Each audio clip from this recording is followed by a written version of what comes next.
পূর্ব মেদিনীপুর জেলার সৈকত শহর দীঘা মন্দারমণি তাজপুর জুড়েই মধুচক্রের আসর রমরমিয়ে চলছে।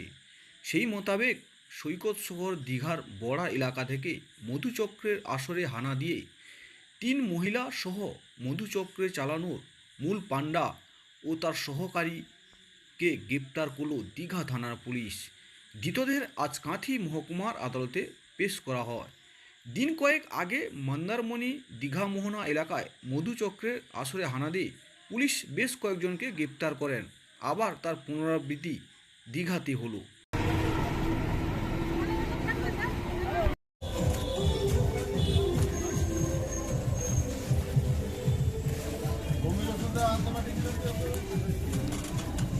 Yes, sir.